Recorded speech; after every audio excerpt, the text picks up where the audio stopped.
수백 킬로미터 떨어진 핵심 표적을 정밀 공격할 수 있는 KF-21의 핵심 무장, 일명 보라매의 발톱이 강력해질 것으로 보입니다. 다름 아닌 5세대 복합 유도폭탄 개발을 공표하면서 KF-21의 핵심 무장을 순수 국내 기술로 우리 손으로 만들겠다고 폭탄 선언을 한 건데요. 여기에 더해 FA-50 무장 성능 개량도 본격화하면서 전투력이 크게 향상될 거라는 이야기가 나오고 있다고 합니다. 이렇듯 국산 전투기의 성능이 크게 업그레이드 되면서 미래 전장의 게임 체인저가 될 거라는 공감대가 형성되고 있다는데 이에 대해 자세히 알아보겠습니다. 한국방산과 수십조 원 계약을 체결한 쫄란드가 이번에는 전투기 주요 무장을 한국산으로 채택한다는 소식이 전해지면서 폴란드 내에서 대한민국 방산의 영향력을 제대로 보여주고 있습니다. 방산업계에 따르면 폴란드가 앞서 한국으로부터 도입한 FA-50 전투기에 한국형 GPS 유도폭탄 KGGB를 도입할 가능성이 높은 것으로 알려졌습니다. 실제로 최근 폴란드 매체들은 폴란드 군이 한국 방산 업체와 KGGB 도입을 위한 수출 협상에 본격적으로 나서고 있다고 보도하며 현지 분위기를 전했습니다. 이들은 또한 구매를 위한 본격적인 절차에 돌입했으며 조만간 양국의 구체적인 협상이 진행될 것으로 예상된다고 전했습니다. 이에 따라 폴란드가 도입한 FA-50이 1년 만에 무장을 탑재할 것으로 보이면서 FA-50의 전력화가 예상보다 더 빨리 코앞으로 다가온 것으로 보입니다. 앞서 폴란드는 FA-50 시험 비행에 나서며 한국의 폴란드 조종사를 파견해 교육 훈련을 받는 등 FA-50을 운용하기 위해 준비 태세에 나섰습니다. 이런 가운데 최근 FA-50의 무장 도입을 위한 움직임이 포착되면서 우리에게 또 다른 기회가 찾아온 겁니다. 다만 이번 사업의 경우 FA-50 도입과 함께 이뤄지는 것인지 KGGB만 별도의 계약이 진행되는 것인지 도입 물량 등 구체적인 내용이 공개되지 않은 상태입니다. 하지만 폴란드 현지 언론에 따르면 폴란드 공군이 계획하고 있는 KGB 도입 물량이 상당한 것으로 알려지면서 방산 잭팟이 터질 거라는 관측이 나옵니다. 사실 방위산업 수출은 장기 프로젝트로 진행되는 만큼 네트워크 형성이 중요하게 작용하는데요. 앞서 대한민국으로부터 수십조 원대 무기 계약을 체결한 폴란드가 이번에 또다시 한국에게 러브콜을 보낸 이유 역시 이러한 점이 크게 작용한 것으로 보입니다. 사실 작년에 폴란드 공군은 현지에서 열린 라도메어 쇼에서 FA-50GF의 공대지 무장으로 KGGB를 일반에게 공개하면서 도입을 위한 액션을 취하기도 했습니다. 이렇듯 폴란드가 FA-50 무장 도입을 빠르게 진행하고 있는 건 폴란드 공군의 전력을 보강해야 하는 상황에 직면했기 때문입니다. 폴란드 공군의 경우 현재 F-16 50여 대를 운용하고 있지만 전력을 제대로 활용하기엔 전투기 성능이 노후화됐기 때문에 FA-50을 공격형 임무에 투입할 큰 그림을 그리고 있습니다. 다시 말해서 FA-50을 폴란드 공군의 보조 전력을 활용하겠다는 것이 아니라 주력 전투기로 폴란드 영공을 책임질 전투기로 사용하겠다는 겁니다. 그것도 그럴 것이 FA-50에 탑재할 KGGB의 성능을 감안하면 왜 폴란드에서 FA-50을 주력 전투기로 활용하겠다고 하는지 이해가 되는데요. KGGB란 재래식 폭탄에 유도 키트를 장착한 사거리 70km의 공대지 GPS 유도폭탄입니다. FA-50을 비롯해 F-42, KF-5 등에서 운용하고 있으며 전투기 항공전자장비에 통합하지 않고 지상에서 명령 통신 장치를 이용해 임무 계획을 입력한 후 전투기에서 이를 조작해 투하하는 방식입니다. KGGB는 지난 2012년 국방과학연구소 주관으로 독자 개발됐는데 상황에 따라 비행 도중 목표물을 변경하거나 선해 공격이 가능합니다. 이로 인해 은폐된 적의 장사정포를 포함한 목표물을 원거리에서 정밀 타격할 수 있다는 장점을 지닙니다. 이에 KGGB는 지난 2018년에 사우디아라비아로 150발이 수출됐으며 태국, 필리핀에 이어 이번에 폴란드까지 도입할 것으로 보입니다. 무엇보다도 KGGB의 최대 장점은 폴란드가 운용할 FA-50의 항공전자장비에 대한 특별한 개조 없이 그대로 장착할 수 있다는 점으로 이러한 이유도 폴란드 군의 구매를 당기게 한 요인이 된 것으로 보입니다. 그런데 앞으로 개량될 KGGB는 현존하는 유도폭탄 가운데 역대급 위력을 보유할 거라는 전망이 나오면서 벌써부터 기대감이 증폭되고 있는데요. 특히나 KGGB 2 버전이 한국형 전투기 KF-21의 주요 무장으로 운용될 가능성 높은 것으로 알려지면서 KF-21에 대한 기대도 한껏 달아오르고 있습니다. 방산업계에 따르면 최근 우리 방사청은 KGGB 기본형보다 더 강력한 위력을 가진 신형무기를 추가로 개발하기로 결정했습니다. 사실 KGB 기본형은 조종사가 제어 시스템을 추가로 운영해야 해 우리 방산업계 내에서 개량 사업에 대한 요구가 있었습니다. 여기에 더해 최근 우크라이나 전쟁에서 유도폭탄이 크게 활약하면서 중요성이 커지는 등 내친김에 신형 KGB를 개발해 KF-21의 주요 무장으로 운용하겠다는 구상으로 보입니다. 방산업계에 따르면 KGGB는 5세대급 복합 유도폭탄을 개발하는 게 골자로 조만간 성능 개량을 위한 사업이 진행될 것으로 알려졌습니다. 성능은 최근 프랑스가 개발한 모듈식 공대지 무기인 AASM 활공 유도폭탄 해머에 버금가는 파괴력과 방공력을 지닐 것으로 전해졌습니다. 방사청은 KGGB-1을 지하기지를 공격하는 용도로 개발할 것으로 보이며 첨단 시스템을 탑재하는 등 미국산 장비를 비롯해 최신 장비에 통합될 수 있도록 한다는 계획입니다. 이렇듯 우리 군이 KGGB-2 개발을 서두르고 있는 건 우크라이나 전쟁에서 해머로 불리는 프랑스 활공 유도폭탄의 활약이 엄청났기 때문입니다. 실제로 우크라이나와 러시아 간 전쟁이 장기화되고 있는 가운데 러시아가 가장 두려워하는 무기체계 가운데 하나가 활공폭탄인 것으로 알려지면서 중요성이 커졌습니다. 활공폭탄은 유도를 위한 양력 발생 날개를 지닌 폭탄으로 날개가 달려있는 덕분에 레이더를 피할 수 있을 정도로 낮게 날고 사거리가 길다는 강점이 있는데요.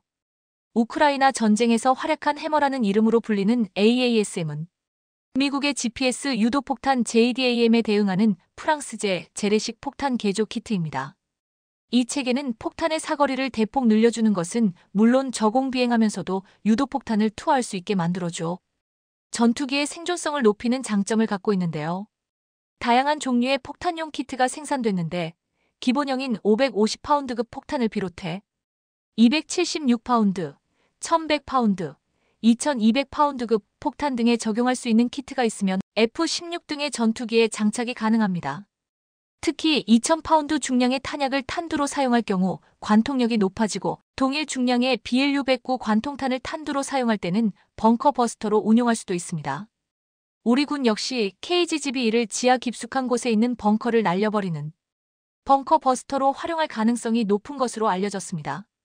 여기에 AASM은 저고도에서 투하해도 로켓 모터를 가속해 상승에 필요한 에너지를 충분히 확보할 수 있는 데다 표적 돌입 각도가 매우 높아 수직으로 표적에 달려들어도 비행 제어가 가능합니다. 우리 군이 개발하려는 KGGB-2도 이러한 성능을 지닐 것으로 보이면서 KF-21 전투기 성능 향상에 대한 기대감이 큰 상황입니다. 이렇듯 KGGB-2의 개발은 KF-21의 수출 확대에 큰 밑거름이 될 것으로 기대되는데요. 여기에 더해 KF-21용 5세대 복합 유도폭탄 개발 사업에 착수한다는 소식이 전해지면서 KF-21가 미래의 전장의 게임 체인저가 되는 것 아니냐는 이야기가 나오고 있다고 합니다. 방산업계에 따르면 최근 ADD가 이동 표적과 표적 변경을 할 수 있는 5세대 복합 유도탄 개발에 나서기로 하면서 이목이 쏠리고 있습니다. ADD에 따르면 5세대 복합 유도탄은 다중 모드 탐색기와 더불어 AI 기술을 적용한 게 특징으로 무장 데이터 링크를 활용해 사거리 날개 연장 키트를 달아 스마트 무기로 변형시킬 것으로 보입니다. 이렇듯 ADD는 KGGB 기본형을 개발한 이후 다양한 기술 개발과 성능 개량으로 5세대 모델 개발을 선언할 만큼 충분한 기술력을 확보하고 있는 것으로 보이는데요. KF-21의 핵심 무장의 미래 기술까지 국내에서 개발된다는 점에서 KF-21의 경쟁력을 다시 한번 입증시키는 계기가 되고 있습니다. 여기에 더해 FA-50까지 더욱더 업그레이드 될 전망이라 대한민국 항공산업의 미래가 매우 밝은 상황인데요. 실제로 방산업계에 따르면 최근 LI지넥스1이 네덜란드 왕립항공우주센터와 협력해 FA-50용 공랭식 AESA 레이더 ESR-500어의 비행시험에 착수한 것으로 알려졌습니다. 이는 지난 7월 열린 판보로 에어쇼에서 체결한 MOU의 실질적인 실행 단계로 내후년까지 2년간 강도 높은 비행시험을 통해 기술의 신뢰도를 검증하고 완성도를 높인다는 계획입니다. AESA 레이더는 기존 기계식 레이더 대비 3에서 4배 향상된 탐지와 추적 능력을 보장하는데 특히나 공랭식은 경공격기 FA-50에 적합한 경량화 설계로 주목받으면서 FA-50 수출에 더욱더 힘을 실고 있습니다. 실제로 공랭식은 수랭식 대비 부피와 무게를 줄일 수 있어 경공격기에 더욱 적합합니다. LI 진엑스원이 개발한 국내 최초의 FA-50용 공랭식 AESA 레이더인 ESR-500은 약 500여 개의 송수신 모듈을 전자적으로 제어해보다 빠른 빔 조향과 기존보다 확장된 탐지 능력을 제공하는데요. 이에 따라 다중 표적과 동시 교전 또한 가능해 수출 시장에서 FA-50의 인기가 더욱 높아질 것으로 보입니다. 이렇듯 업그레이드될 FA-50과 KF-21이 대한민국 방산의 새로운 수출 모델이 될 것으로 보이는데요. 2025년 우리 육군은 워리어 플랫폼을 착용하고 인공지능 드론, 로봇과 함께하는 첨단 육군으로 최근 한국 육군이 아미타이거 시범 여단을 출범시키며 밝힌 미래 육군의 청사진입니다. 그동안 육군의 발전 속도는 해공군에 비해 뒤처져 있다는 평가가 많았습니다. 공군이 스텔스 전투기를 띄우고 해군이 이지스함을 만들며 4에서 5세대 군대로 전환하는 것과 비교하면 육군은 여전히 2에서 3세대 수준이라는 비판이 있었던 게 사실입니다. 야외 훈련을 하면 지휘관과 참모들이 천막에 설치한 야전 지휘소에서 부대를 통제했고 걸어서 먼 거리를 이동하는 보병들은 앞서가는 트럭들을 부러운 눈으로 쳐다봐야 했습니다. 전차, 포병, 헬기와 일선 보병은 실시간 통신도 쉽지 않았습니다. 이 같은 현실을 바꾸겠다는 육군의 구상을 반영하는 차세대 부대 체계가 바로 아미타이거 4형입니다. 한마디로 육군이 사용하는 각종 전투 장비에 AI를 비롯한 첨단 과학기술을 적용해 전투원의 생존 확률과 효율성을 극대화하겠다는 계획입니다. 러시아의 우크라이나 침공에서도 알 수 있듯 미래의 전쟁은 과거의 재래식 전투와는 분명 다른 모습일 겁니다. 초소형 드론이 날아올라 건물 곳곳에 있는 적을 식별해내고 소총 사격 드론이 경계병을 제압하고 장애물 개척 전차가 투입될 겁니다. 지뢰와 폭발물 탐지 제거부터 수색 정찰까지 위험한 임무는 로봇과 드론이 대신하게 될 겁니다. 전차가 확보한 요충지에는 안전을 위해 연막 지원이 이뤄지고 차륜형 장갑차로 이동한 워리어 플랫폼 병력이 건물로 진입하여 순식간에 적을 소탕할 겁니다. 그리고 이 모든 상황은 각 전투체계와 지휘소, 개인 전투원에게 공유됩니다. 마치 FPS 게임을 하는 듯한 느낌마저 드는데요. 얼마 전 육군과학화전투훈련단은 아미타이거사 영 전투 실험 현장을 공개해 우리 지상군이 미래에 어떤 형태로 전투에 임하게 될지 확실히 보여줬습니다. 먼저 야트막한 건물들의 상공으로 쿼드콥터 형태의 아군 정찰 드론 여러 대가 상공에서 떠올랐습니다. 정찰 드론이 광학 장비로 작전 지역 일대를 동영상으로 촬영하자 인공지능이 영상 속에 적군들을 즉시 식별해 표시했습니다. 도로와 건물 앞옥상 입구에 5명의 적군들이 은폐엄폐한 것을 알려준 것입니다.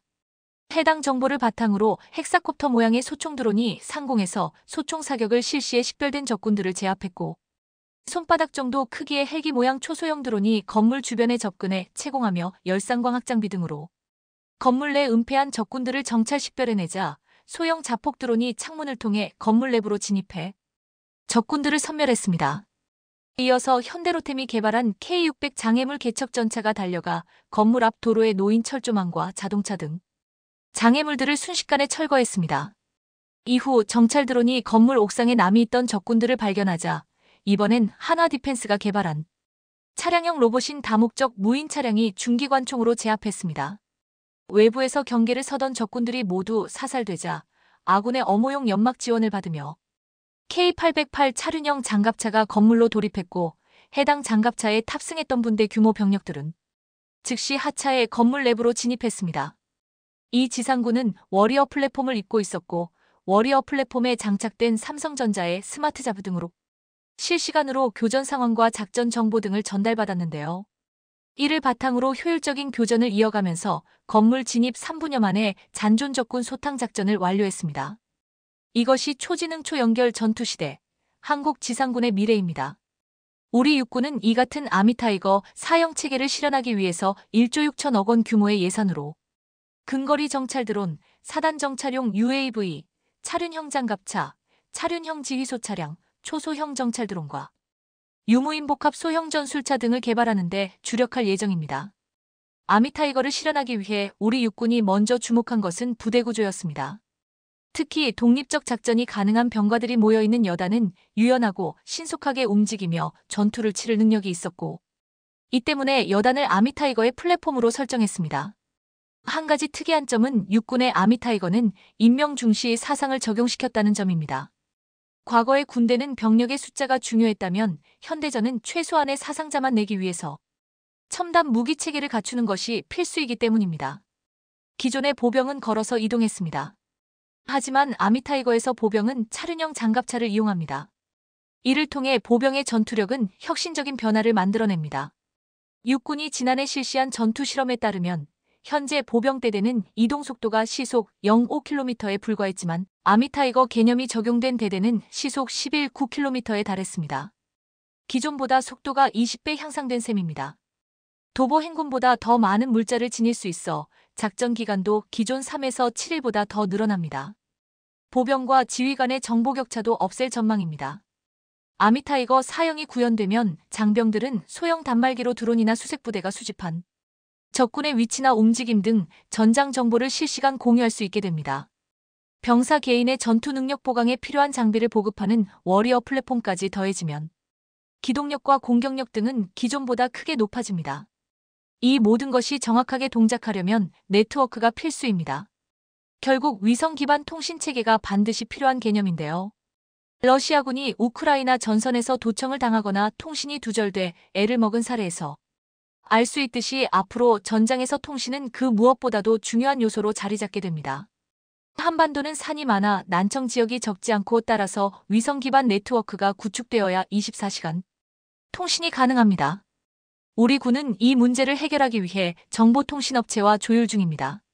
그동안에는 지휘관이 명령을 내리는 과정에서 적지 않은 시간이 걸렸지만 드론봇이 상용화되면 우리 군의 모습은 지금과 확연히 달라질 전망입니다. 드론은 차륜형 장갑차에서 뜨고 내리고 충전을 하며 지속적으로 작전을 펼칠 수 있습니다. 대대급 부대에서는 수직 이착륙 공격 드론을 통해 먼 곳에 있는 적을 타격할 수도 있습니다. 또 소총 사격 드론은 장애물 뒤에 숨어있는 적군을 공격할 수 있으며 수송 드론은 고립된 아군에 물자를 제공할 수 있습니다. 전차와 헬기까지 무력화시킨 드론의 유용성은 이미 우크라이나 전쟁에서 입증됐습니다. 지난 1990년대 코소보 사태 때 미군이 정찰용 드론 MQ-1 프레데터를 시범 투입한 것을 계기로 전쟁 지역의 핵심 무기로 쓰이기 시작한 드론은 이제 미국이 중동에서 드론으로 적대 세력의 순회를 잇따라 제거하는 성과를 올리면서 21세기 전장에서 위상이 더욱 더 확고해지고 있습니다. 무엇보다 러시아 우크라이나 전쟁에서 무인 드론의 활약상은 전 세계를 놀라게 했습니다. 우크라이나 전쟁 초기 러시아군의 우크라이나 수도 키이우 진격을 저지하는데 큰 공을 세운 것은 다름 아닌 15세 소년이었습니다. 안드리 포크라사라는 이름의 소년은 키이우의 자기 집 근처에서 드론을 날려 러시아 탱크 부대의 위치를 파악했고 이를 우크라이나군에 알려 곡사포로 폭파할 수 있도록 도왔습니다. 개전 초 우크라이나 국방부는 드론 조종사를 급하게 찾았는데 러시아군의 진격로 부근에서 드론을 조종할 줄 아는 사람은 이 소년뿐이었다고 전해집니다. 어린이도 조종할 수 있는 상업용 드론이 러시아군 부대의 이동부터 전쟁 범죄까지 낱낱이 추적하고 사진을 온라인에 공개하기 때문에 러시아군은 숨을 곳이 없었습니다. 우크라이나는 드론은 전쟁의 게임 체인저이며 민간인 드론 조종사들의 도움이 없었다면 키이우는 벌써 러시아군에게 함락됐을 것이라고 말한 바 있습니다. 미군은 현재 정찰용 공격용 등을 포함해 최소 8,000여 대의 군사용 드론을 확보하고 있는 것으로 알려졌는데 정찰 폭격 기능을 동시에 가진 MQ-9 리퍼 등이 아프가니스탄과 이라크 등 주요 분쟁 지역에서 적군 공격에 활용됐습니다. 미군은 최근 중국, 러시아 등의 드론 전력을 압도할 수 있는 최신 기술 개발에 주력하고 있으며 중국 역시 국가 차원의 지원을 쏟아부어 윈룽, 산룽, 리젠 등의 자체 드론 개발에 성공하고 있습니다. 우크라이나 전쟁에서 드론이 맹활약을 하면 할수록 각국의 고민은 드론의 공격력을 향상시키는 한편 공격으로 발생할 수 있는 피해를 막는 드론 공격 방어 체계 기술을 확보하는 것입니다. 그런데 이 드론 방어 체계 기술은 대한민국이 독보적입니다. 얼마 전 무인 드론을 격추할 수 있을 정도로 강력한 레이저 광원이 국내에서 처음으로 개발됐습니다. 한국생산기술연구원의 공동연구팀은 최근 단일 출력 3kW급 광섬유 레이저 광원을 국내 최초로 개발했다고 발표했습니다. 시제품은 벌써 한화에 납품됐고 한화는 향후 폭발물 처리기와 대공용 소형 레이저 무기 개발에 이번 성과를 활용할 계획입니다. 고출력 레이저 가공기는 이미 반도체 디스플레이 등 제조 분야에서 절단과 용접 등에 다양하게 활용되고 있습니다. 하지만 레이저 성능을 결정하는 핵심 부품인 광원 모듈은 미국, 독일, 일본 등 선진국 수입에만 의존해왔습니다. 한국 연구팀은 2년간 연구한 끝에 출력을 최대 3kW까지 높일 수 있는 레이저 광원 개발에 성공했는데 해외 상용 제품의 출력도 모두 3kW 이내라는 점 등을 고려하면 세계 기술과의 격차를 줄인 대단한 성과로 평가되고 있습니다. 대한민국의 방산 수출의 효자로 손꼽히는 KE 전차가 이번에도 대형 사고를 쳤습니다. 무려 10조 원 규모의 추가 수출이 확실시되면서 이름값을 톡톡히 하고 있는 건데요. 그런데 최근 루마니아 수출을 앞두고 진행된 KE 실사격 테스트에서 반전의 결과가 나와 현지에서 발칵 뒤집어졌다고 합니다. 오늘은 KE 전차의 최근 소식에 대해 자세히 알아보겠습니다. 우크라이나 사태 이후 루마니아가 군사력 확충을 위해 방위비를 큰 폭으로 늘리며 글로벌 무기 시장의 큰손으로 급부상하고 있습니다. 이런 가운데 최근 현대로템의 KE가 루마니아 수출을 목전에 두고 있다는데요. 방산업계에 따르면 대한민국 주력 전차인 KE를 루마니아 군 당국에서 단수 후보로 올려 마침내 최종 평가를 한창 이어가고 있는 사실이 드러났습니다. 현재 루마니아는 노후화된 전차를 신형 전차로 대체하려는 움직임을 보이고 있는데 교체 물량이 최소 300대에서 최대 500대에 이를 것으로 추산되고 있습니다. 사실 루마니아 전차 사업에서 KE의 경쟁 기종이 있었는데 바로 미국의 에이브럼스와 독일의 레오파르트였습니다. 그런데 이들 전차를 제치고 KE가 단독 후보에 오르며 수출이 가시권에 들어오게 됐습니다. 이렇듯 루마니아가 망설임 없이 KE를 선택할 수 있었던 배경에는 다른 경쟁 기종과 상대가 되지 않는 뛰어난 성능을 보유하고 있기 때문입니다. 앞서 루마니아군은 KE에 대해 에이브럼스, 레오파르트 전차 가격의 절반밖에 되지 않지만 무게는 10톤이나 가벼워 기동성이 뛰어나고 화력도 상당하다고 극찬했었습니다. 실제로 루마니아 군이 계산한 결과 KE 전차의 가격은 최대 200억 원 규모지만 반면에 에이브럼스와 레오파르트의 가격은 각각 400억 원으로 여기에 옵션을 더하면 추가 비용이 더 드는 것으로 추산됐습니다. 이렇듯 비싸기만 하고 성능도 그저 그런 전차를 구매하는 국가는 전 세계 어느 곳도 없을 것입니다. KE에 흠뻑 빠진 루마니아 정부는 KE가 노르웨이의 극한의 현지 시험 환경에서 뛰어난 기술력을 입증했다며 KE를 입이 닳도록 칭찬하기도 했습니다. KE의 가성비는 물론 빠른 납기, 안정적인 유지보 수정비 지원 역시 루마니아가 KE의 매력에 흠뻑 빠진 또 다른 이유로 꼽히고 있는데요. 사실 이미 앞서 작년에 루마니아 정부 인사들이 방한했을 때 루마니아 국방부 장관이 현대로템 사업장을 직접 방문하는 등 적극적인 모습을 보였었습니다. 앞서 루마니아 정부는 K9 자주포와 더불어 K10 탄약 운반 장갑차를 총 1조 원 넘게 싹쓸이 해가는 둥. 이번 KE 수출까지 더하면 루마니아가 지상군 무기체계를 한국산으로 모두 바꿀 모습인 듯 싶습니다. 여기에 더해 최근 KE 실사격 테스트 결과에 대해 루마니아를 비롯한 전 세계 방산 관계자들이 놀라움을 감추지 못하며 발칵 뒤집어지는 일이 있었는데요. 작년에 폴란드를 휩쓴 KE 전차는 그동안 수차례에 걸쳐 현지에서 실사격 테스트를 거치면서 엄청난 화력과 명중률을 자랑하는 등 실전에 강한 명품 전차임을 다시 한번 입증시켰습니다. 그리고 지난달 초 있었던 폴란드 최대 규모의 나토 연합 지상 군사훈련 드래곤 24에서 KE가 당당히 기갑 전력으로 첫 투입되면서 이를 계기로 실전에서도 내로라 하는 타 기종 전차들과 견주어도 손색이 없다는 사실을 뽐냈습니다. 오히려 처음으로 투입된 KE가 레오파르트 등 서방 전차들 사이에서 성능이 가장 뛰어나다는 평가를 받는 등 미친 존재감을 한껏 드러냈습니다. 이런 상황에 대해 한 군사 매체는 동유럽의 험난한 지형에서 유일하게 주행할 수 있었던 건 KE밖에 없었다며 현지 군사 전문가들도 KE를 최고 성능을 보유한 전차로 꼽았다고 분위기를 전했습니다. 폴란드 군사 매체 디펜스 24도 당시 KE를 운용했었던 폴란드 부대를 방문해 인터뷰를 진행했는데 과거에는 경험할 수 없었던 차원이 다른 성능이라고 극찬하는 폴란드 군의 이야기를 생생하게 담았습니다. 이렇듯 KE가 실전에서 성능을 인정받는 등 나토 국가들로부터 엄청난 호평을 받으면서 전차 도입을 염두에 두고 있는 국가들의 이목을 끌고 있는 상황인데요. 이런 가운데 최근 루마니아가 KE 도입을 앞두고 현지에서 본격적인 테스트를 실시할 계획으로 알려지면서 또 한 번의 수출 잭팟이 예상되고 있습니다. 지난 7일 온라인 군사 매체 아미 레코그니션은 다음 달 10일부터 일주일간 루마니아 현지에서 K 야전 및 사격 시험을 실시할 예정이라고 보도했습니다. 이는 우리나라와 루마니아 군 관계자, 현대로템 실무자들이 모두 참관하는 자리로 사실상 루마니아 수출을 위한 마지막 관문이라는 평가입니다.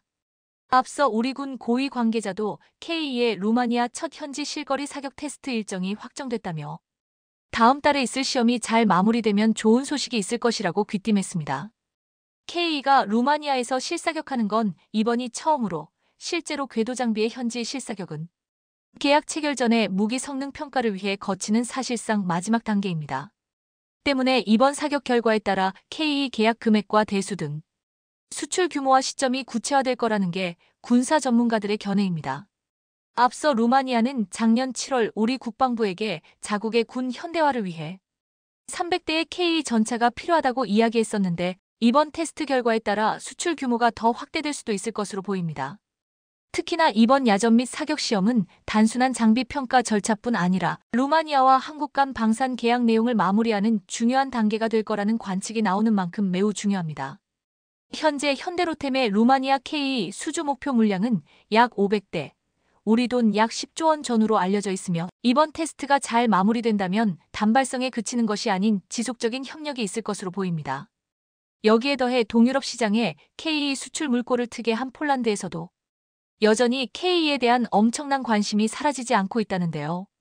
현대로템이 폴란드와 820대 규모의 K 추가 수출 계약을 남겨둔 가운데 폴란드 현지에서 K를 언제 더 들여올지 관심이 높은 상황입니다. 주요 외신에 따르면 최근 폴란드 군사 매체 관계자들이 현대로템 창원 공장을 방문해 K 생산 시설을 둘러보고 현대로템 고위 관계자와 만나 직접 K 추가 계약건에 대해 엄청난 질문을 퍼부었다고 합니다. 이 자리에서 현대로템은 K의 성능과 빠른 납기를 강조하면서 추가 계약을 위한 준비를 하고 있다고 강조했다고 하는데요. 앞서 현대로템은 2022년 7월 폴란드 군비청과 총 1000대 규모의 수출 기본 계약을 체결한 데 이어 불과 몇 개월 뒤 180대 규모의 1차 실행 계약을 맺고 최근까지 46대를 납품했습니다. 추가 계약에 대한 구체적인 이야기가 거론되진 않았지만 최근 폴란드 현지에서 K에 대한 관심이 높아지고 있어 추가 도입 소식이 임박했다는 평가가 나옵니다. 얼마 전 안제이 두다 폴란드 대통령도 한국으로부터 무기를 수입할 뿐만 아니라 폴란드에서도 생산하고 싶다며 특히 K가 그렇다고 언급하는 등 K에 대한 남다른 애정을 드러냈습니다. 실제로 현재 폴란드 내에서는 추가 계약 대상으로 꼽히는 성능 개량형 모델 KPL에 대한 관심이 매우 큰 상황인데 앞서 현대로템이 폴란드와 1차 계약을 맺은 180대는 KEGF였습니다. 폴란드 군사 매체 디펜스24에 따르면 KPL의 차체와 내부 구조는 기존 형태를 유지할 가능성이 크며 KEGF를 사용하는 폴란드 군의 의견을 반영해 개발될 전망입니다. 무장에는 브라우닝 M2 기관총의 한국형 파생형인 K6 대구경 기관총 또는 폴란드 현지 방산업체 GM 타르노프의 WKM-B 기관총이 장착될 것으로 보입니다. 또한 KPL에는 적군의 대전차 무기를 탐지하게 하는 하드킬 능동 방호 장치도 장착되는데 현대로템과 라파엘사가 공동 개발한 새로운 체계가 탑재될 가능성이 있습니다. 이 밖에도 원격 사격 통제 체계와 외부 장갑이 추가되며 전체 무게는 최대 65톤까지 늘어날 것으로 보입니다. 현대로템은 추가 계약 물량인 KPL 820대 중 500대를 폴란드에서 생산하고 일부 기술을 이전하는 방안을 제안하고 있는데요. 현재 KPL 공동 제작을 위해 컨소시엄 회원인 폴란드 방산업체 PGG, WGM과 생산 능력 구축과 기술 이전을 논의하고 있는 만큼 조만간 좋은 소식이 들려올 것으로 보입니다. 이렇듯 전 세계 각국에서 K를 향한 뜨거운 관심이 여전히 식지 않고 있는 건 K가 성공할 수밖에 없는 특별한 이유가 있기 때문입니다. 사실 우크라이나 전쟁을 계기로 동유럽 국가들에게 가장 큰 경종을 울린 게 바로 낡은 소련제 전차를 교체해야 필요성이었는데요. 이런 가운데 마침 폴란드를 비롯해 이들 동유럽 국가의 눈에 들어온 건 가성비가 뛰어난 K였습니다. 잘 아시겠지만 K는 지난 2014년부터 우리 육군에 배치되기 시작한 첨단 3세대 전차로 화력, 기동성, 방호 기술에서 세계 각국 군사 전문가들의 호평을 받는 등 이미 검증 과정을 마치며 신뢰도가 정평이 나 있습니다. K를 예의주시하던 폴란드가 한국에서 K를 대거 도입하기에 이르렀는데 실제로 폴란드와는 역대 최대인 1000대 규모의 K 구매 계약을 체결하는 놀라운 결과를 만들어냈습니다. 이런 와중에 한국은 2022년부터 폴란드에 K 전차 초도 물량 인도를 시작하는 등 빠른 생산과 납품 능력을 보여줌으로써 유럽 무기 시장에서 그야말로 라이징 스타로 발돋움했는데요. 그 영향력이 얼마나 대단한지 전차 강국으로 불리던 독일 전차를 유럽 시장에서 밀어내는 새로운 역사를 쓰기도 했습니다. 다만 지난 2월 노르웨이 사업 수주에서 K가 독일 레오파르트와 경쟁해서 아깝게 고배를 마셨지만 정치적인 이유가 크게 작용한 만큼 우리의 경우 손해본 장사는 아니었습니다. 그것도 그럴 것이 당시 노르웨이 정부로부터 K가 독일 전차의 성능이 동일하다는 공식적인 평가를 받았는데 기술력에서 독일 전차와 동등 이상임을 증명해내는 성과를 낸 겁니다. 당시 이런 노르웨이의 평가에 관심을 기울인 루마니아가 이번에 K 도입을 앞두고 있는 등 노르웨이 수주전을 계기로 K 수출 전망이 더욱더 밝아진 것으로 보입니다. 여기에 더해 동유럽권의 맏형격인 폴란드가 한국에서 K를 대거 도입하는데 예의주시해온 대표적인 국가가 바로 체코인데요. 체코 역시 레오파르트는 1980년대 중반 생산된 구소련 T-72와 유사한 구형 모델이라며 K가 이를 대체할 차선책으로 급부상하고 있다고 평가하는 등 K에 남다른 애정을 보이고 있는 중입니다. 세계 방산 시장에서 존재감을 키우고 있는 K의 질주가 과연 언제까지 이어질지 관심 있게 지켜보겠습니다. 이란의 이스라엘 본토 공습 소식이 세계를 강타했습니다. 오랫동안 이스라엘과 그림자 전쟁을 벌여오던 이란이 전면에 등장하면서 자칫 가자 전쟁이 중동 전쟁으로 비화할 수도 있다는 위기감이 전 세계에 엄습했습니다. 1979년 이란 혁명으로 이란과 이스라엘이 적대 관계가 된 이후 이스라엘 본토 공격은 처음 있는 일이었기 때문에 더욱 충격을 주었습니다. 이란은 지난 13일 밤 11시 이스라엘을 향해 공격 드론과 탄도미사일 등을 이용한 공습을 감행했습니다. 하지만 탄도미사일은 이스라엘의 아이언돔에 격추되는 장면이 공개되었습니다. 지난 1일 이스라엘이 시리아 수도 다마스쿠스 주재 이란 영사관을 폭격해 이란 혁명수비대 고위급 지휘관 등 10여 명이 사망한 지 12일 만의 일이었습니다. 이란은 이후 수차례 보복을 천명해왔고 실행에 옮겼습니다.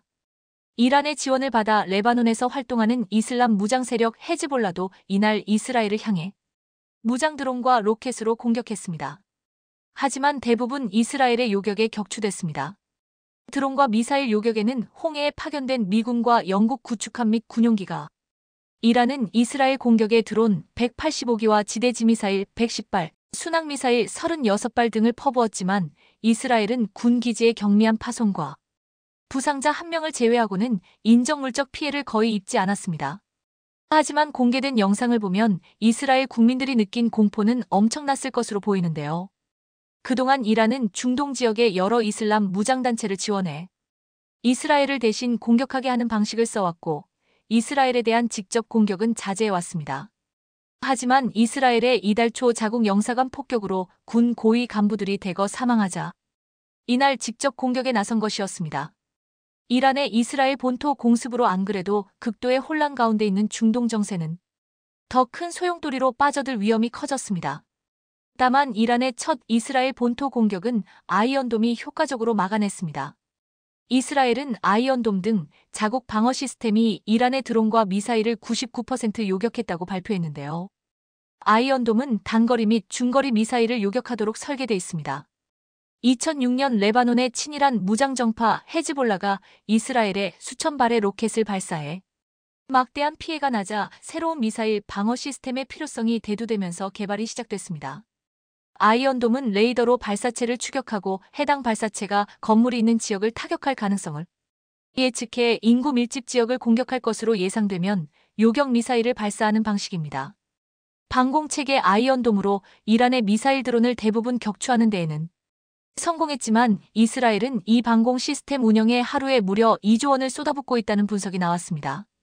탄도탄 요격용 애로 지대 공미사일을 쓸 때마다 약 48억 5천만 원이 들고 중거리 발사체용 매지관들을 쏘는데도 약 13억 9천만 원이 소요됩니다. 따라서 이스라엘은 이란에 대해 보복을 하겠다고 강경한 입장을 보이지만 사실 2023년 이스라엘군에 배정된 예산 규모가 약 22조 410억 원 정도인데 이처럼 아이언돔 시스템을 계속 운영하려면 막대한 방위비가 더 들어갈 것으로 보여 이스라엘로서도 계속 이 방어 시스템을 가동하기는 어려울 것이란 관측이 지배적입니다. 이처럼 방위비가 눈덩이처럼 불어나는 것도 문제이지만 이스라엘의 보복 공격을 막은 것은 미국이었습니다. 네타냐후 총리는 미 바이든 대통령과 통화 직후 보복 공격을 철회했습니다. 바이든은 이스라엘에 대한 미국의 철동 같은 공약을 재확인했지만 커다란 피해가 없었으니 이스라엘이 방어에 성공한 것이라며 이스라엘의 보복 공격을 자제시켰습니다. 그런데 이란이 이스라엘을 공격하기에 앞서 미국과 조율을 했다는 정황이 포착됐습니다. 이른바 이번 공격과 방어는 양측이 미리 짜고 진행되었다는 약속대련 논란이 터진 것인데요. 4일 로이터 통신은 튀르키예 외교 소식통을 인용해 이란이 이스라엘에 대한 작전 계획을 이 소식통은 당시 이란은 자신의 군사작전이 영사관 공격에 대응하는 것뿐이며 그 이상 진행되지 않을 것이라는 점을 튀르키예를 통해 미국에 전달했다고 말했습니다. 미국 역시 튀르키예를 통해 작전은 일정한 한도 내에서만 이루어져야 할 것이라고 이란에 주문했다고 전했습니다. 즉, 미국과 이란이 직접 대화를 하진 않았지만 튀르키예를 중재자로 해서 일종의 가이드라인을 설정한 셈입니다. 양측 모두 더 이상 확전을 원치 않는 측면에서 리스크 관리를 한 셈인데요. 그런 측면에서 보면 이란 공습의 규모에 비해 피해가 거의 없다는 점도 주목할 만한 점입니다.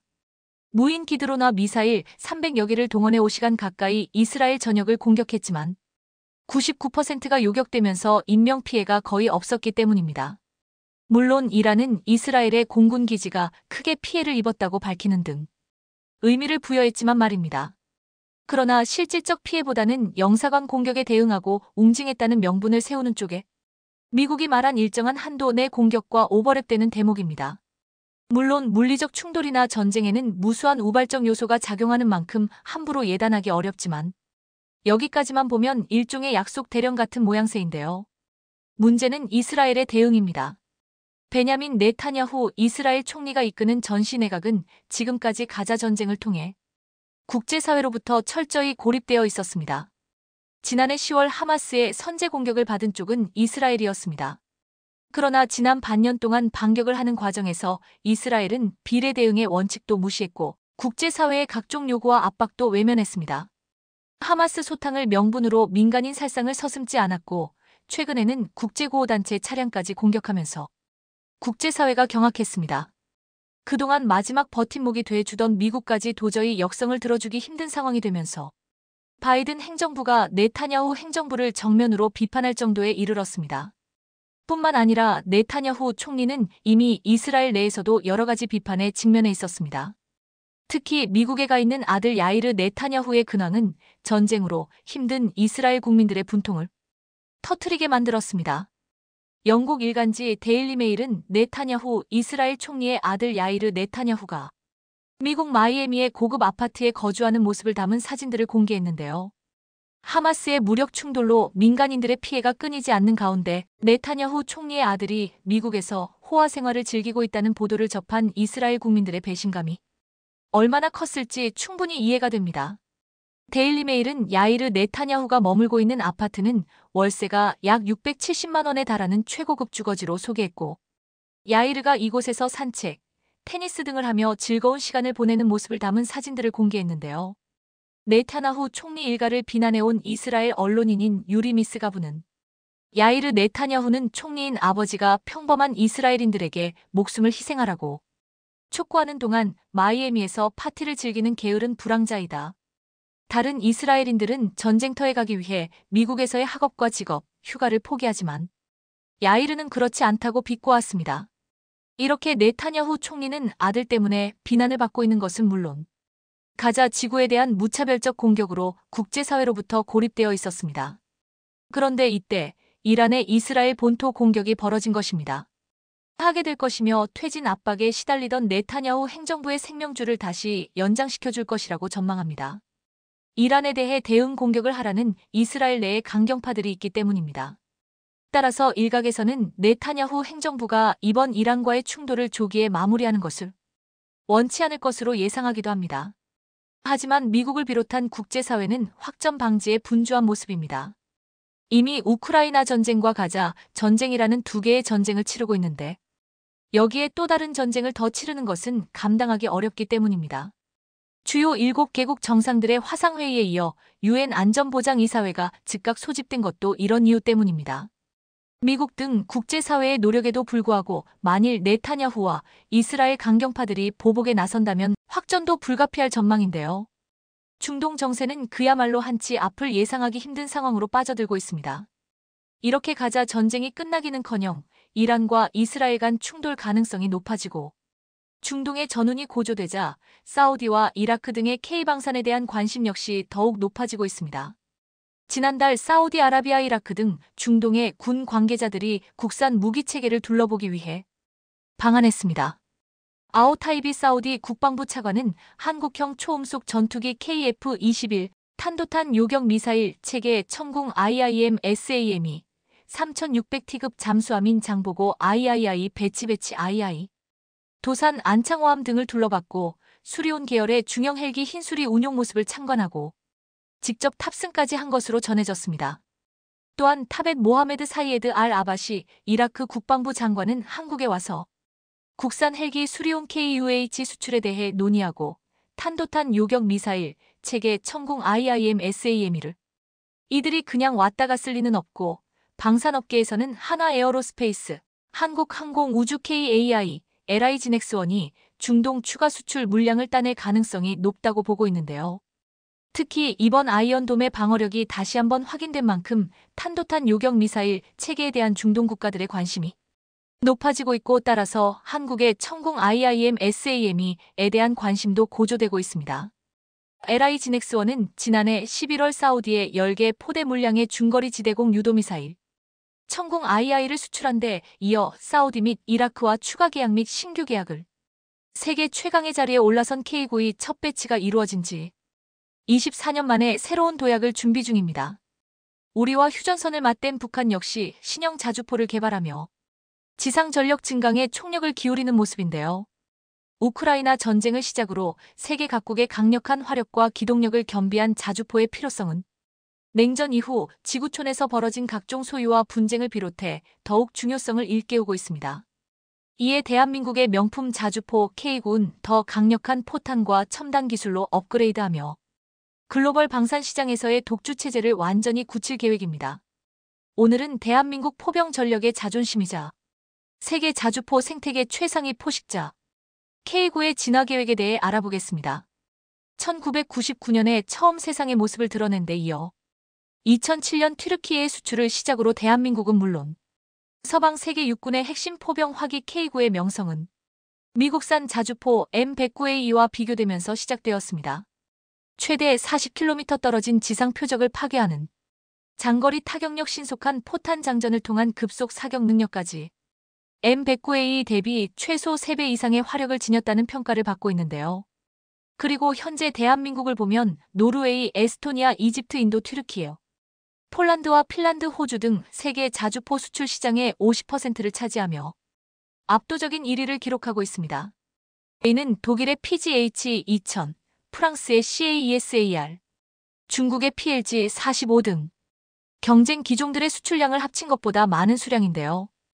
여기에 2022년 이후 체결된 계약 건수까지 포함한다면 판매 계약 기준 세계 점유율 80%로 베스트셀러를 넘어 서방 세계의 표준 자주포로 독보적이라고 할 수 있습니다. 그런데 K9는 또다시 자신의 한계를 넘어선 변화를 세계 최고의 지위를 수십 년간 이어줄 진화의 단계로 접어들고 있는데요. 지난달 방위사업청은 풍산에서 155사거리 연장탄 체계 개발을 완료했다는 사실을 발표했습니다. 155사거리 연장탄 사업은 2023년 8월 전투용 적합 판정 이후 12월에 국방규격이 제정되었는데요. 이제 남은 것은 풍산과의 양산 계약 체결 후 본격적인 양산 준비뿐입니다. 세계 각국에서는 포탄 비행 거리를 연장하는데 비용 대비 효과가 상당하기에 사거리 연장탄 개발에 사활을 걸고 있는데요. 자주포의 파괴력을 극대화하는 방법에 크게 두 가지가 있는데 첫 번째는 사거리와 위력을 높인 포탄을 배치하는 것과 새로운 기술을 적용한 신형 자주포를 만드는 방법입니다. 다만 포탄 사거리가 늘어나면 탄착 지점이 넓어지고 정확도가 낮아지는 등의 문제가 발생하는데 그렇다고 탄두 중량을 줄이면 파괴력이 줄어드는 단점이 생깁니다.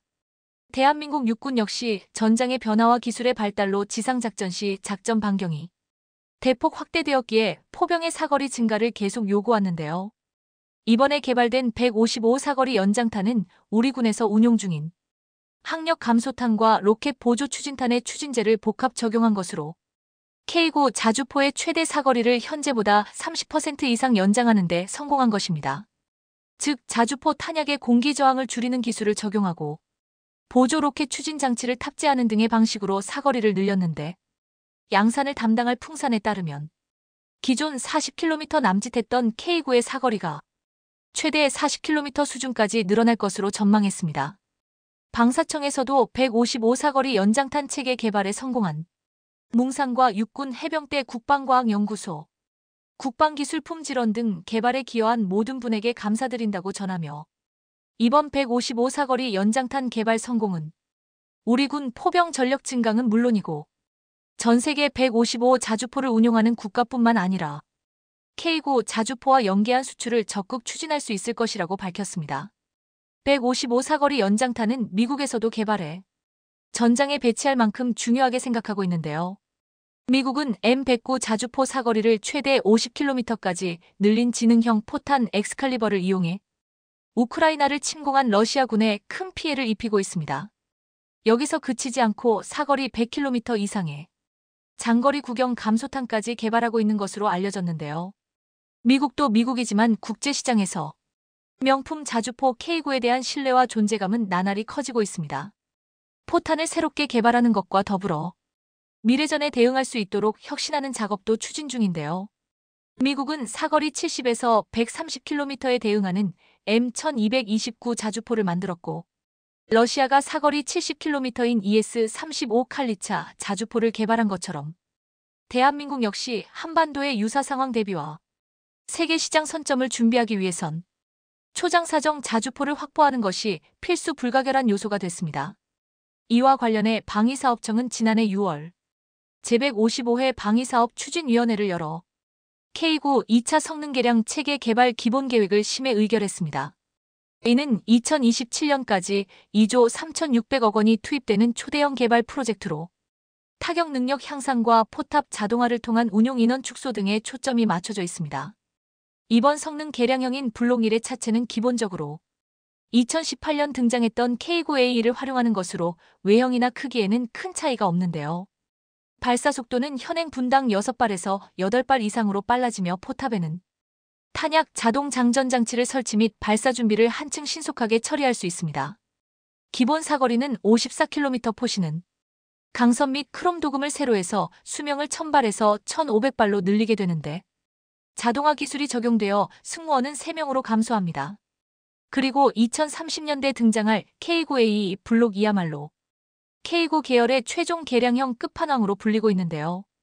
초장사정 초정밀 성능의 무장과 탑재되는 기술을 보면 새로운 괴물 자주포 등장이라 불릴만합니다.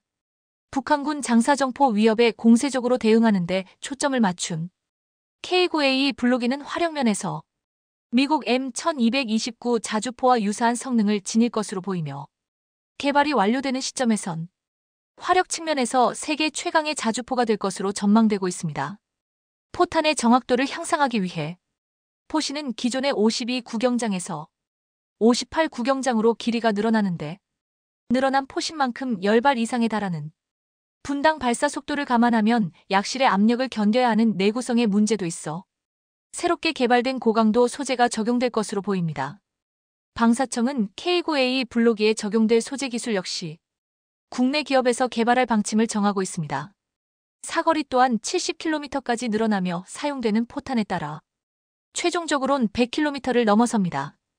여기에 사용되는 포탄은 올해 생산될 신형 사거리 연장탄보다 성능이 향상된 버전인 것과 더불어 램제트를 개발 운영할 예정인데요. 기존 포탄보다 사거리가 확장된 램제트탄 역시 국내에서 한창 기술 개발이 진행 중입니다. 여기에 원격 주행 기술을 적용해 유무인 복합 체계가 접목되며 고무 궤도가 사용되어 주행 성능을 높이는 동시에 궤도 경량화까지 모두 고려 중인데요. 방산 시장에선 중요한 요소라 할 수 있는 동력 체계 통일성 유지를 위해 국내 방산업계에서는 차세대 기갑 장비에 하이브리드 엔진이나 수소연료 전지 등의 탑재도 설정하고 있습니다. 대한민국이 추진 중인 K9 개량 작업은 세계 방산 수출 시장에 미칠 파장이 매우 클 것으로 예상되는데요. 이미 K9이 자주포 독점의 시대로 접어든 만큼 기존 K9 구매국에 전기차 시장에서 가장 중요한 것은 리튬을 확보하는 것입니다. 중국이 전 세계 리튬 시장에서 지배적인 영향력을 가진 상황에서 각국은 리튬 확보에 점신이 없습니다. 남미와 인도네시아 등은 자원민족주의를 내세우면서 리튬을 국유화하고 있고 미국은 동맹국에서 생산된 리튬을 이용해야만 전기차 보조금을 지급하겠다고 밝힐 정도입니다. 한국에도 리튬 광산이 있는 것으로 알려져 있지만 아직 본격적인 개발은 이뤄지지 않았습니다. 자연스럽게 한국 기업들은 해외에서 리튬을 확보하기 위해 움직이고 있는 상황입니다. 그런데 리튬 대신 더 저렴한 소재를 이용해 배터리를 생산한다면 어떨까요? 그것도 한국이 세계 2위의 매장량을 가진 소재라면 더 이상 한국이 배터리와 관련해 미국이나 중국에게 휘둘리지 않아도 될 겁니다. 자연스럽게 배터리 시장에서도 한국이 앞서게 되고 더 나아가 전기차 시장도 한국이 장악하는 미래를 그릴 수 있을 겁니다. 오늘은 이 내용에 대해서 살펴보도록 하겠습니다. 5년 뒤인 2028년에 리튬 사용량의 50%를 내재화하겠다. 배터리 소재 사업을 확장하고 있는 LG화학이 리튬 등 핵심 소재 광물의 공급망을 확보해 내재화하겠다는 구체적인 목표를 세웠습니다. 전기차 배터리 수요가 폭발하면서 안정적으로 소재를 공급하기 위해서 자체적으로 광물을 확보하는 것이 중요한 사안으로 떠오르고 있는 만큼 적극적인 공급망 구축에 나서겠다는 것입니다. 광물 가격도 치솟으면서 자체 공급망은 가격 경쟁력과도 직결되는 상황입니다. LG화학이 광물 내재화율을 높이면 LG화학으로부터 배터리 소재를 공급받는 LG에너지솔루션까지 LG그룹의 배터리가 치사슬이 한층 강화될 것으로 예상됩니다. LG화학은 지난달 25일 하얀 석유로 불리는 리튬의 내재화율은 2028년까지 50%로 늘리며 니켈은 65%까지 내재화율을 끌어올라겠다는 계획을 발표했습니다. 내재화란 광물을 개발, 확보한 업체와 합작하거나 지분 투자나 지분 교환을 통해 생산 광물의 일정 분량을 확보하는 전략입니다. 필요한 물량을 시장이나 공급업체로부터 받아 쓰는 상단기 공급 계약과는 구분되는 개념으로 독자적인 공급망을 구축하겠다는 접근 방식입니다. LG화학은 지금까지 공식적으로 내재화율을 외부에 공개한 적이 없습니다. 이 때문에 관련 부서를 제외한 LG화학 직원들도 광물 내재화율 목표에 대해 잘 알지 못하고 있었습니다. 업계에서도 LG화학의 양극재, 전구체 내재화율은 20에서 30%를 기록하지만 광물 내재화율은 극히 낮을 것으로 추정해왔습니다. 하나증권은 지난 3월 보고서에서 LG화학의 탄산, 수산화리퉁 장기 공급 계약 비율이 2021년 67%, 지난해에는 58%에 달하는 것으로 분석했습니다. 반면 내재화율은 0%라고 제시한 바 있습니다. 윤재성 하나증권 연구원은 LG화학은 미국 리튬 업체 투자 및 고려아연과 전구체 합작 등 양적 성장보다 업스트림 후방 산업 확장 등 질적 성장에 집중하고 있다고 평가했습니다. LG화학은 최근 광물 내재화를 통해 원자재를 확보하고 광물을 섞은 화합물, 전구체와 양극재로 이어지는 생산체제를 완성할 것으로 예상됩니다. LG화학은 지난 2월 미국 광산업체 피드몬트 리튬사의 지분 7%를 확보하면 시 리튬 정광 구매 계약을 체결했습니다. 이에 따라오는 3분기부터 4년간 20만 톤을 공급받게 됩니다. 또 지난해 11월에는 고려아연과 2,600억 원 규모의 자사주 맞교환하고 원자재와 전구체 협력을 확대키로 했습니다. 작년 6월에는 중국 텐치리튬의 지분 75%를 확보하면서 수산화리튬 장기 공급망을 구축했습니다. 울산 온산산업단지와 새만 금국 가산업단지에 각각 전구체 공장도 건설 중입니다. 온산에는 고려아연 계열사 캠코와 한국선구체회사를 합작 설립해 내년 2분기 양산을 목표로 세웠습니다. 새만금에는 중국 화유코발트와 1조 2천억 원을 투자해 연산 10만 톤 규모의 전구체 공장을 짓고 있으며 음극재나 분리막, 동박 등 다른 배터리 소재 사업도 강화하고 있습니다. 배터리 업계는 미국 인플레이션 감축법 IRA 시행에 따라 중국 수입 의존도가 높은 원자재에 대한 내재화가 빠르게 이루어질 것으로 예상합니다. 미국뿐만 아니라 유럽도 향후 중국을 배터리 공급망에서 배제할 가능성이 높은 상황에서 소재 업체들도 탈중국이 불가피하기 때문입니다. LG화학도 전구체 합작사인 중국 화유코발트 지분을 필요시 전량 인수할 수 있다는 입장을 밝힌 바 있습니다. 미국의 인플레이션 감축법으로 시작된 전기차 전쟁은 새로 온 전기를 맞이하고 있습니다. 지금까지 막대한 내수 시장으로 성장해온 중국 전기차 산업이 무너지고 있기 때문입니다. 중국 전기차 시장의 급성장에 힘입어 혜성처럼 등장했던 전기차 스타트업들이 퇴출 수순을 밟고 있습니다. 적은 판매량, 높은 지출로 적자가 커진 가운데 코로나 기간 자본시장 상황도 좋지 않아 투자금마저 말라버렸습니다. 여기에 전기차 시장 성장세 둔화로 업체 간 가격 경쟁까지 벌어지자 자금난이 심각한 기업부터 쓰러지고 있는 겁니다. 업계의 시는 대대적 구조 조정은 이제 시작이며 향후 2에서 3년 내 전기차 회사 최대 70%가 문을 닫을 수 있다는 전망이 나오고 있습니다.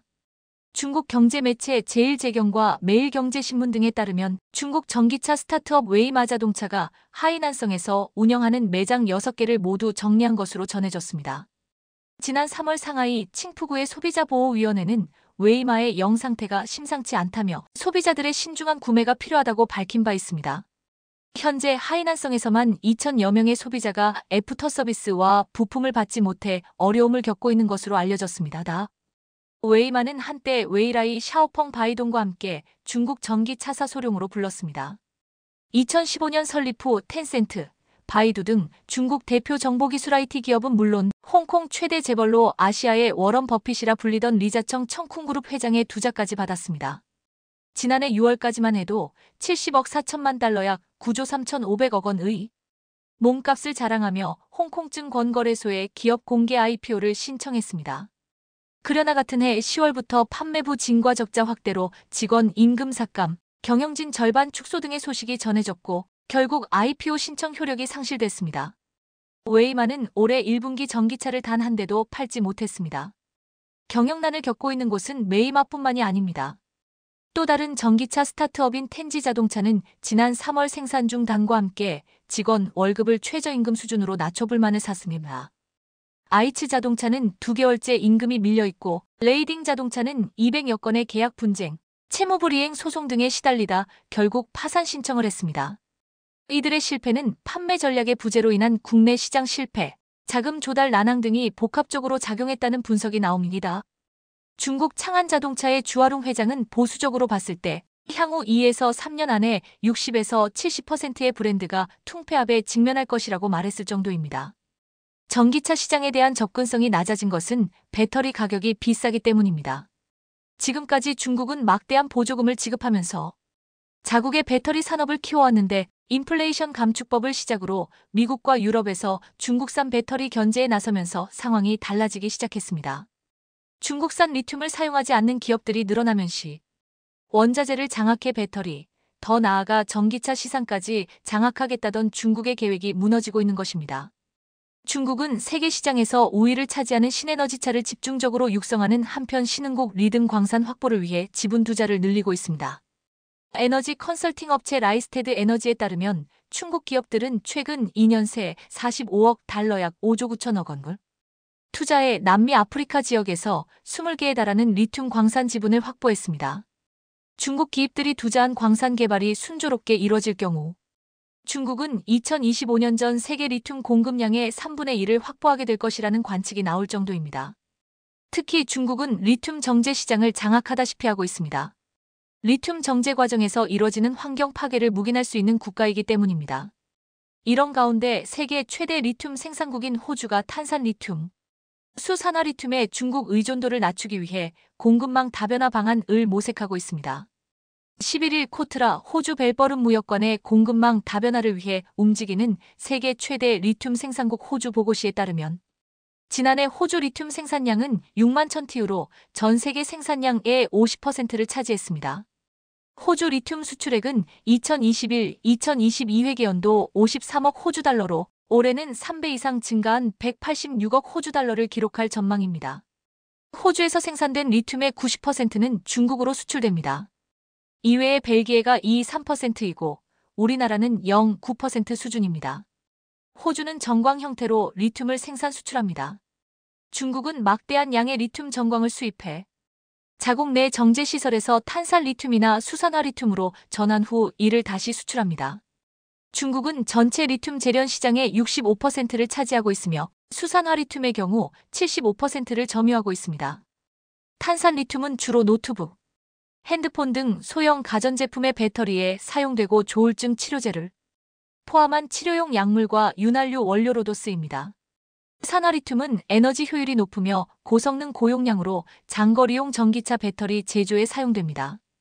글로벌 전기차 시장이 성장함에 따라 수산화 리튬의 수요가 빠르게 증가할 것으로 예상됩니다.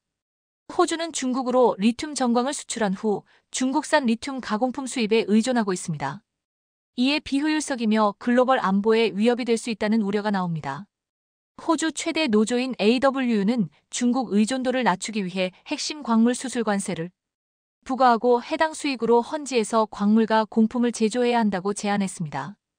코트라는 호주는 전 세계에서 가장 많은 양의 리튬을 채굴, 생산하는 국가로 글로벌 리튬 생산량의 절반의 비중을 차지하고 있다 하지만 대부분의 리튬 수출은 정광으로 수익성이 높고 수요가 증가하는 수산화 리튬은 공급하지 못하는 상황이라고 지적했습니다. 그러면서 호주는 중국에 대한 의존도를 줄이기 위해 상호보완 관계에 있는 여러 국가와 전략적 파트너십을 맺고 있으며 최근에는 핵심 광물 수출의 관세를 부과해 발생하는 수익으로 헌지에서 광물 가공품을 제조하는 방안 등을 논의 중이라고 전했습니다. 이렇게 리튬을 두고 치열한 싸움이 이어지는 상황인데 리튬 매장량이 부족한 한국에게는 마냥 좋은 소식은 아닙니까? 그런데 한국이 리튬이 아닌 새로운 해법을 찾아내면서 배터 시장의 대격변이 예상되는 상황입니다. 한국과학기술연구원 KIST 에너지 저장 연구센터 이민아 박사팀이 리튬 이온 전지를 대체할 마그네슘 2차 전지를 개발했습니다. 이 전지는 일반 2차 전지에 쓰이는 전해질을 사용할 수 있으며 지금까지 연구됐던 마그네슘 전지보다 충전할 때 필요한 전기를 10분의 1가량 줄일 수 있습니다. 뿐만 아니라 990회 이상 충방전을 거듭해도 안정적으로 작동한 것으로 알려졌습니다. 이민아 박사는 4일 값비싼 리튬, 은 전량 수입에 의존하고 있으나 마그네슘은 국내 매장량이 많아 소재 단계부터 연구 개발을 하고 있다고 말했습니다. 마그네슘은 리튬보다 에너지 저장 용량이 1,9배 높지만 지금까지 효율적인 충방전이 어려웠습니다. 이에 연구진은 마그네슘 금속을 음극으로 사용해 고효율로 충방전 반응을 유도하는 기술을 개발했습니다. 이 기술을 적용해 테스트한 결과 리튬이온 전지에 들어가는 것과 유사한 전해질 TFSI를 사용해도 총방전 때 과전압이 0 EV 미만으로 과전압을 10분의 1로 줄였습니다. 즉 충전할 때 전기를 더 적게 사용할 수 있다는 의미입니다. 또 지금까지 연구됐던 마그네슘 전지의 쿨롱 효율이 10% 미만이던 반면 연구진의 전지는 99.5%까지 향상됐습니다. 이 박사는 기존 마그네슘 전지가 충전을 해서 사용할 수 있는 언해지가 10% 미만이었다면 연구진이 개발한 전지는 99.5%까지 다 사용할 수 있다고 설명했습니다.